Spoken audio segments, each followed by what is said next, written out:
Hello student, I am Miss S.M. Pawar. Today's lecture is the subject of foreign trade.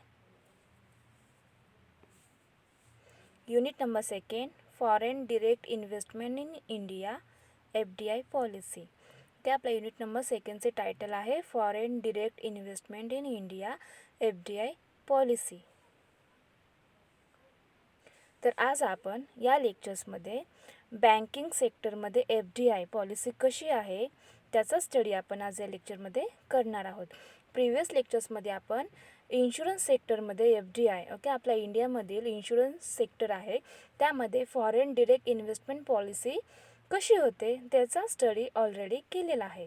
तर आज आपण या लेक्चर्समध्ये foreign direct investment in banking sector banking सेक्टरमध्ये हे foreign direct investment आपल्या इंडियामध्ये कसे आहे त्याचा स्टडी आपण करणार आहोत.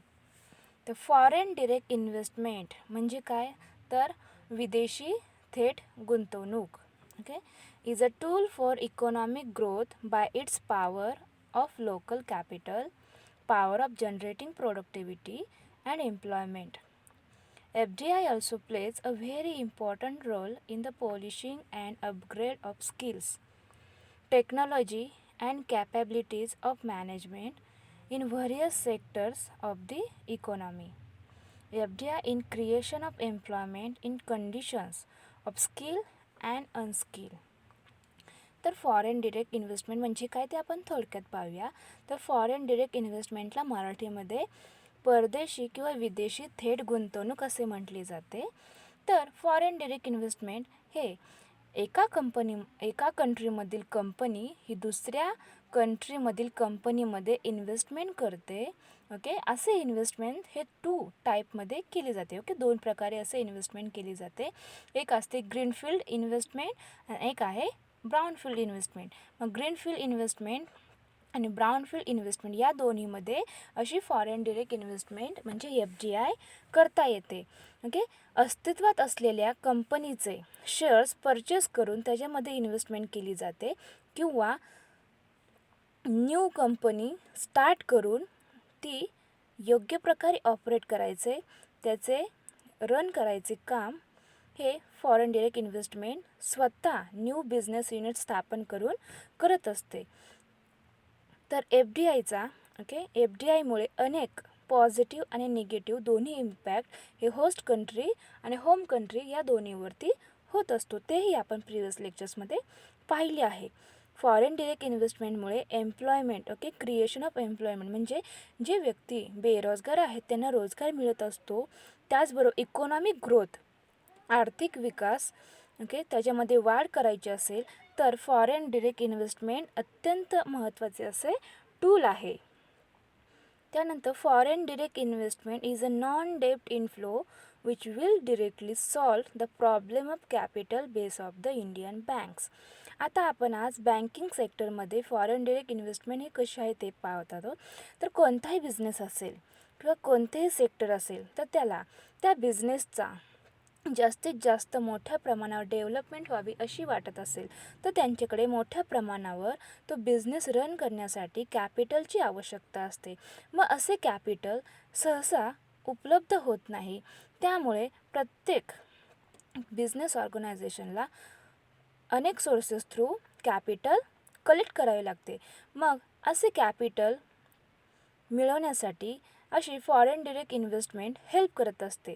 फॉरेन डिरेक्ट इन्व्हेस्टमेंटमुळे त्या अदर कंट्रीमधील कंपनी या आपल्या इंडियामधील कंपनीमधील किंवा आपल्या बँकिंग सेक्टरमध्ये आपण पाहतो तर बँकमध्ये येऊन काय करतात इन्व्हेस्टमेंट करतात आणि त्या बँकिंग सेक्टरला त्या बँक्सला मोठ्या प्रमाणावर भांडवल उपलब्ध करून देण्याचे ते काम करतात. तर अशा प्रकारे फॉरेन डिरेक्ट इन्व्हेस्टमेंट अत्यंत महत्त्वाचे असे टूल आहे.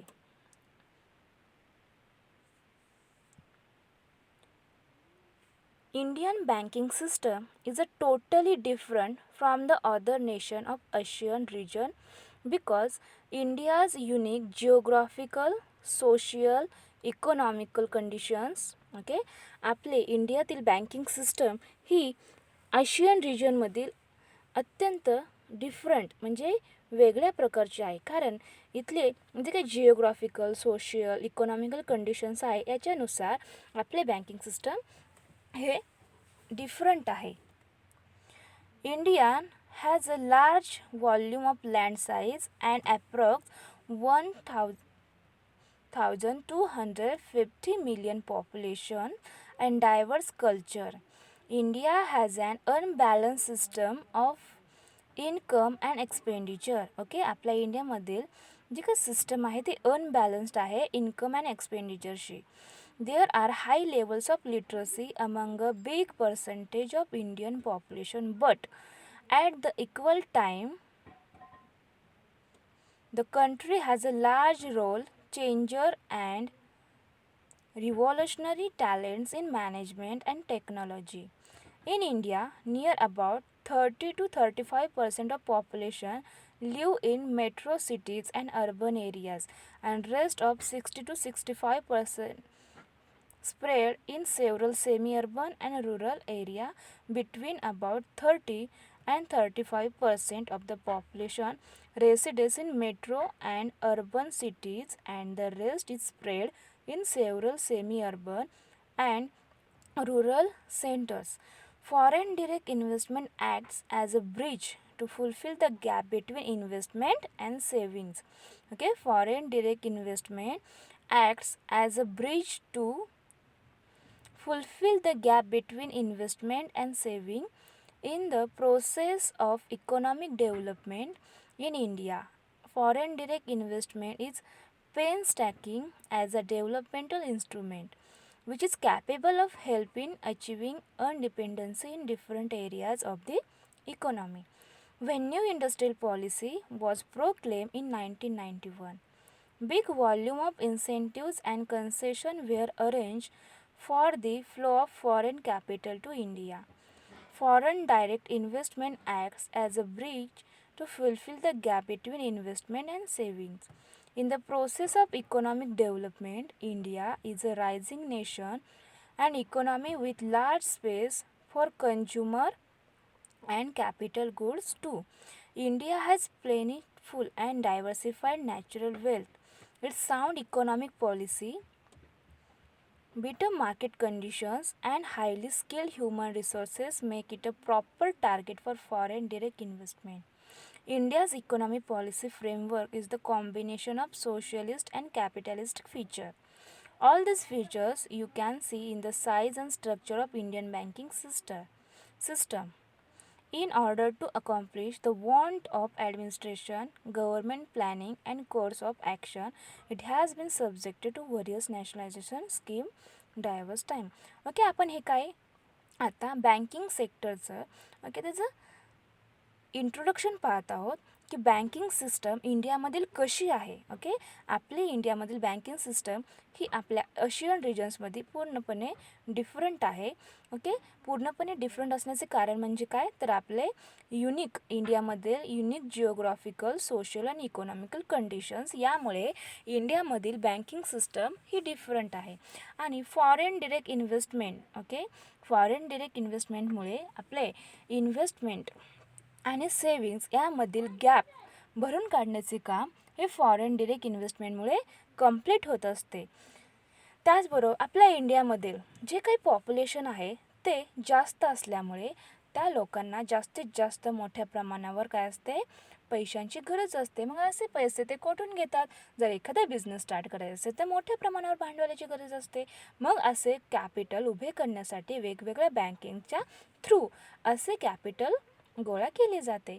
मग अशा बँकिंगचा देखील बँकिंग सिस्टमचा देखील डेव्हलप होणे तेवढंच गरजेचं बँकेंकडेच पैसे नसतील तर ते त्या लोकांना काय देणार. त्यामुळे बँकिंग सेक्टरचा पहिला विकास झाला तरच आपल्या इंडियाचा विकास होऊ शकतो. त्यामुळे अशा बँकिंग सेक्टरचे डेव्हलपमेंट होण्यासाठी आपल्या इंडियन गव्हर्नमेंटने 1991ची जी काही न्यू इकॉनॉमिक पॉलिसीचे धोरण त्याने स्वीकारले, त्यामधून फॉरेन डिरेक्ट इन्व्हेस्टमेंट आपल्या बँकिंग सेक्टरमध्ये देखील करण्याचे त्यांनी मंजूर केले, त्याला मान्यता दिली आणि त्यामुळेच आपल्या बँकिंग सेक्टरचा आत्तापर्यंत एवढा मोठा डेव्हलपमेंट दिसून येत आहे. Historical premonition. ओके, आपल्या इंडियन बँकिंग सेक्टरचं हिस्टॉरिकल प्रिमोनेशन काय आहे आपण नंतर पाहूया. In the year of 1786, okay 1786मध्ये the general banking of India was emerging help by bank of Hindustan and Bengal bank. The East India company started bank of Bengal 1809. Okay, 1809मध्ये East India कंपनीने bank of Bengal ही start केली. Bank of Madras 1843 as autonomous banks and collected them a presidency banks. Okay, bank of Madras 1843मध्ये स्थापन केली गेली. त्यानंतर autonomous banks and collected them as presidency banks. These banks were amalgamated in the year of 1920 and Imperial Bank of India was created. Okay, ही काय bank होती ना, bank of Madras, ती 1920मध्ये त्याचे अमॅल्गमेटेड केली गेली आणि त्याचे इंडियामध्ये इम्पेरियल बँक म्हणून असे क्रिएटेड ती केली गेली. 1865मध्ये Allahabad bank was form. Okay, 1865मध्ये बँक ऑफ अलाहाबाद ही फॉर्म करण्यात आली. त्यानंतर 1894 Punjab national bank was form. Okay, Punjab national bank form करण्यात आली. त्यानंतर 1906मध्ये bank of India was form. 1907 to 1930 India bank of Mysore establish. The RBI was form in 1935. Okay, 1907 ते 1913मध्ये Indian bank of Mysore establish. Okay, Indian bank आणि bank of Mysore या दोघांची काय झाली, स्थापना केली गेली. त्याचबरोबर RBI reserve bank of India 1935मध्ये त्याचे इस्टॅब्लिशमेंट झाले. In the result of the continuous failure in banking system, Indian government pass the banking companies act 1949 and later on it is customize as banking regulation act. Okay, आपल्या banking सिस्टममध्ये failure होत असल्यामुळे Indian गव्हर्नमेंटने banking companies act 1949मध्ये काय केला, pass केला आणि त्यानंतर कस्टमाइज त्याच्यामध्ये चेंजेस करून तो बँकिंग रेग्युलेशन ॲक्ट असा झाला. In 1965, Reserve Bank of India got power to manage the functioning of other nationalized banks. Okay, 1965मध्ये रिझर्व्ह बँक ऑफ इंडियाला असे काही पॉवर्स मिळाले की त्यांच्या थ्रू ते नॅशनलाइज बँक कशी काम करते त्याच्यावरती ते वॉच ठेवू शकत होते. Imperial bank of India was nationalize in 1955. Okay, 1995मध्ये इम्पेरियल बँकचे काय झाले, नॅशनलायझेशन झाले. The SBI was established to be active as the controlling authority to RBI. 7 banks were nationalized and assigned subsidiaries to SBI in the year of 1960. 1960मध्ये 7 बँक्सचे काय झाले, nationalisation झाले आणि त्याचबरोबर SBIचे सबसिडरीज झाली. तर अशा प्रकारे आपला इंडियन बँकिंग सिस्टमचा हिस्टॉरिकल प्रेनोमोनेशन आपण अभ्यासले आहे. त्यानंतर आहे आफ्टर नॅशनलायझेशन ऑफ बँक्स. जेव्हा बँकेचे नॅशनलायझेशन केले गेले त्याच्यानंतरची स्थिती काय होती, तर 14 major banks was nationalize in 1969. Okay, 1969 नंतर 14 मेजर बँकेचे 14 मोठ्या बँकेचे नॅशनलायझेशन केले गेले. त्यानंतर 7 more banks was nationalize in 1980.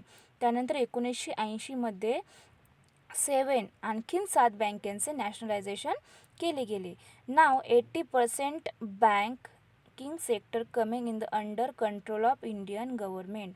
तर आता 80% ओके बँकिंग सेक्टर हे इंडियन गव्हर्नमेंटच्या अंडर कंट्रोलमध्ये आहे.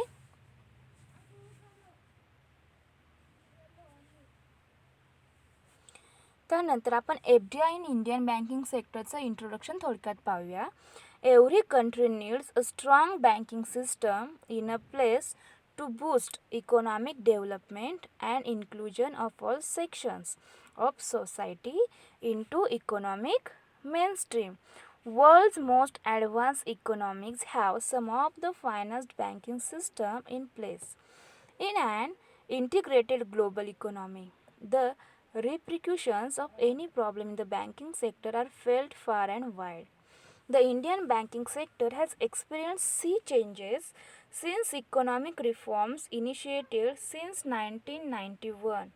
Particularly, entry and growth of private banks into Indian economy has ensured that the banking services reach the masses and provide the best services to the consumer to a great extent. Okay, this is the introduction of Indian banking sector in FDI. त्यानंतर आपण त्याचं evolution, okay, F D आयचं foreign direct इन्व्हेस्टमेंटचं Indian banking सेक्टरमध्ये इव्हॉल्युशनचं study करूया. तर press note 3 of 1997 1970चे जे काही प्रेस नोट 3 होते त्यानुसार permitted foreign investment of up to 20% in the banking sector, while non-resident Indians could have up to 40%. This remained unchanged till 2000. The government of India tweaked the FDI policy for Indian banking sector for the wide press note 2 of 2000 by bringing the investment caps for NRIs and foreign investors to same level. Only up to 20% investment was permitted by foreign banking companies or finance companies, including multilateral financial institutions. Okay, multilateral institutions were allowed to invest within the overall FDI cap of 40% in case of shortfall in foreign direct investment contribution by NRIs. Second evolution कधी झाले तर the next major change happen through press note 4 of 2001. ते 2001मध्ये next major change banking सेक्टरमध्ये, okay, F D I Indian banking सेक्टरमध्ये झाला. तर तो कसा झाला तर F D I up to 49% from all sources, okay, was permitted in the banking sector under automatic route subject to conformity with guidelines issued by the Reserve Bank of India from time to time. Okay, आपली जी काही reserve bank of India आहे त्याच्या time to time गाईडलाईन्सच्या नुसार जे काही automatic route आहे त्याच्यामध्ये, okay, all sources through 49% banking सेक्टरला काय दिली, परमिशन दिली गेली. त्यानंतर 2004 so another major change to the F D I limits. नंतर 2004मध्ये देखील एफ डी आय लिमिट्समध्ये चेंज करण्यात आले with private and public banks distinguish. Okay, private and public bank दोन्हींमध्ये private banks were open to F D I limits of to 74%. Okay, private बँक्समध्ये F D आयची limit हे 74% केली गेली. Further various conditions were attach to such investment. अशी investment करण्यासाठी देखील, okay, conditions देखील घातल्या गेल्या. F D I policy of 2010 allowed for investment up to 20% in public sector banks. Okay, 2010मध्ये एफ डी आय पॉलिसीचे जे काही पब्लिक सेक्टर बँक्स आहे त्यामध्ये एफ डी आयचे इन्व्हेस्टमेंट हे 20% करण्यासाठी मान्यता दिली गेली, अलाव केले गेले. This was subject to the banking companies act 1980. This limit of 20% was further made applicable to State Bank of India and its associate bank. तसेच हा rule state bank of India आणि त्या जे काही असोसिएट बँक्स आहेत त्यांच्यासाठी सुद्धा 20%चे limit केले गेले. As per the latest FDI circular issued by the Government of India, effective from June 7, 2016, the FDI limits in both private and public sector banks has remained unchanged at 74% and 20% respectively. For private banks, 49% investment is allowed through the automatic route, while anything beyond that requires government approval. तर अशा प्रकारे F D आयचे आपल्या Indian banking सेक्टरमध्ये evolution होत गेले. Okay, time to time जे काही पर्सेंटेज होते एफ डी आय करण्याचे त्याच्यामध्ये टाईम टू टाईम चेंज केले गेले. त्याबरोबर आपले आर बी आय यांचे गाईडलाईन्स खाली असे काही चेंजेस करण्यात आले. त्यानंतर आपल्या इंडियन बँकिंग सेक्टरमध्ये प्रॉब्लेम्स काय आहेत, एफ डी आय केल्यामुळे इंडियन बँकिंग सेक्टरला कोणकोणत्या प्रॉब्लेम्सला फेस करावे लागते. तर फर्स्ट प्रॉब्लेम आहे तो इनस्टॅबिलिटी ऑफ फिनान्शियल मॅटर्स. जे काही फायनान्शियल मॅटर्स असतात ते मध्ये अस्थिरता निर्माण होते. ओके, त्याचबरोबर non performing areas of property, lack of effectiveness in management, changing in financial market condition. तर असे काही प्रॉब्लेम्स आहेत की जेणे इंडियन बँकिंगवरती काय होत असतो, अफेक्ट होत असतो. अशा प्रॉब्लेम्सला या बँकेना सामोरं जावे लागते.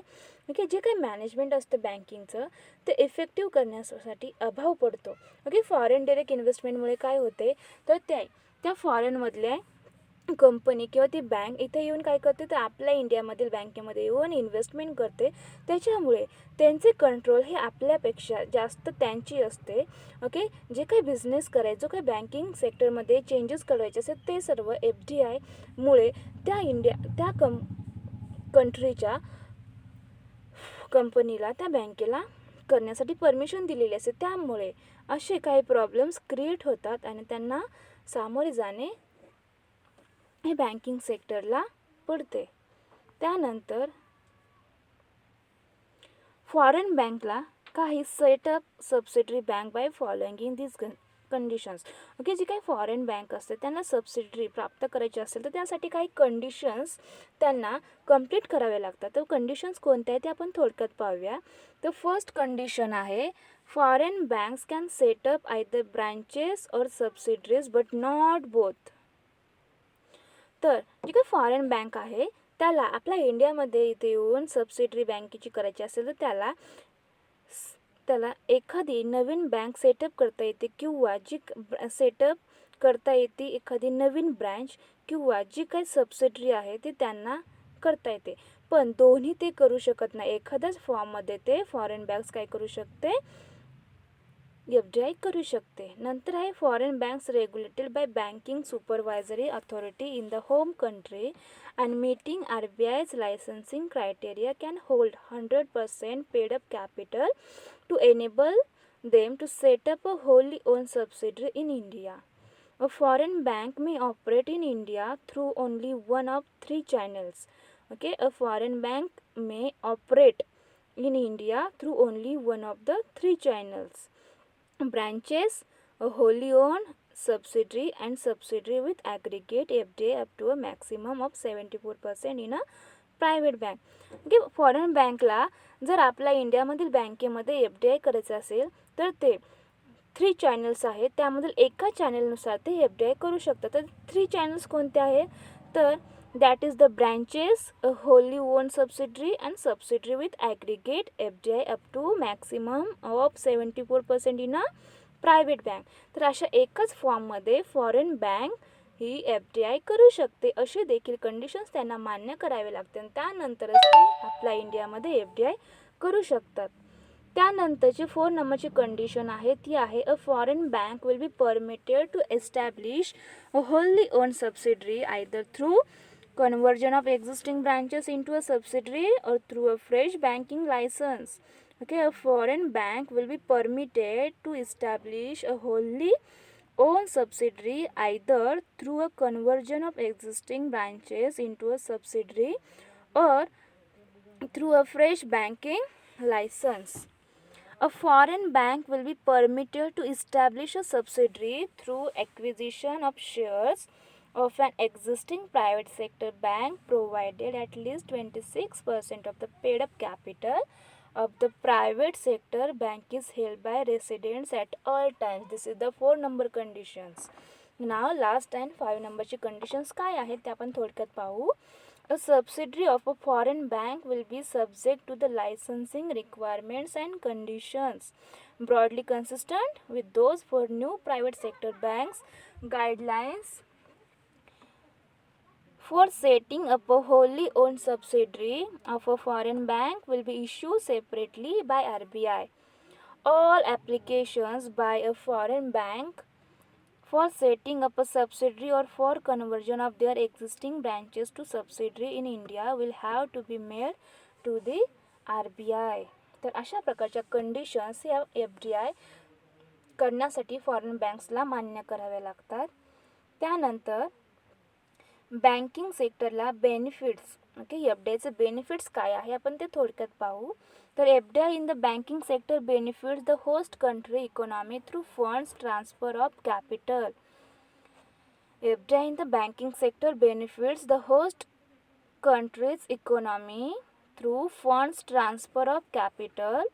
This also leads to efficiency in resources utilization along with across to the local market by the parent organization, which ultimately leads to better capitalization and diversification. It is the first benefit of FDI in the banking sector. Now let's see second benefits of FDI in the banking sector. It is a FDI also leads to better customer services. Okay, FDI also leads to better customer services. Competition in the banking sector benefits the borrowers the most, as there are a wide variety of schemes which can be availed. The focus on customer satisfaction is a paradigm shift in the creation of better and beneficial services to the customers. This is the second benefits of FDI in the banking sector. Now let's see third number benefits of FDI in the banking sector. It is a healthy and robust banking sector. It's important for the economic growth and development of any country. The strength of the financial institution is a major parameter for judging economic growth in the world. More bank leads to more investment within the country in important sectors like infrastructure development, mining, real estate and construction, etc. Now let's see four number benefits of FDI and banking sector. Another benefit of foreign investment in the banking sector is the transfer of technology and best management practices. Advanced technology with regard to credit management, market dynamics, lending and transfer, etc. have all been absorbed by Indian banks as well in the quest to keep up with the major foreign players. This is the benefits of FDI in the banking sector. Okay, the banking sectorला FDIचा अशा प्रकारे benefits मिळतात. First benefit काय होता, तर FDIमुळे host कंट्रीला काय होते, capital प्राप्त होते. त्यानंतर जे काय आपले कस्टमर्स आहेत त्यांना बेटर कस्टमर सर्व्हिसेस मिळतात. ओके, त्यानंतर इकॉनॉमिक ग्रोथ होण्यासाठी सुद्धा आणि डेव्हलपमेंटसाठी सुद्धा FDI हे अत्यंत उपयोगी आहे. त्याचा बेनिफिट मिळतो. आणि another benefit of foreign investment in the banking sector is the transfer of technology. Okay, त्यांची टेक्नॉलॉजींचा वापर आपल्याला आपल्या इंडियामध्ये करता येतो. हा देखील अत्यंत महत्त्वाचा असा बेनिफिट आहे. तर अशा प्रकारे FDIचे बँकिंग सेक्टरसाठी बेनिफिट्स प्राप्त होत असतात. थोडक्यात अदर बेनिफिट्स पाहूयात. Okay, other benefits of FDI in banking sector in India. The technology transfer from overseas nation. त्यानंतर सेकंड अदर बेनिफिट आहे तो आहे comfort, better capitalisation, reduce financial instability in the banking sector of India and assure better risk management in financial sector. It is the other benefits of FDI in banking sector in India. तर अशा प्रकारे banking सेक्टरला असे benefits मिळत असतात. तर आज आपण या लेक्चर्समध्ये या लेक्चर्समध्ये FDI इन बँकिंग सेक्टरमध्ये कशी आहे त्याचा ओव्हरऑल स्टडी या लेक्चर्समध्ये केला आहे. त्या पहिल्यांदा आपण बँकिंग फॉरेन डायरेक्ट इन्व्हेस्टमेंट म्हणजे काय ते थोडक्यात पाहिले. त्यानंतर बँकिंग सेक्टरचे इव्हॉल्युशन कधीपासून झाले त्याचा देखील आपण थोडक्यात आढावा घेतला. त्यानंतर FDIचे बँकिंग सेक्टरमध्ये प्रॉब्लेम्स काय आहेत ते देखील पाहिले. आणि FDIचे बेनिफिट्स हे बँकिंग सेक्टरला कशा प्रकारे प्राप्त होतात याचा देखील आपण थोडक्यात ओव्हरव्ह्यू घेतला. तर अशा प्रकारे आज आपण या लेक्चरमध्ये बँकिंग सेक्टरमध्ये FDI कशी आहे याचे स्टडी केलेला आहे. Okay, thank you.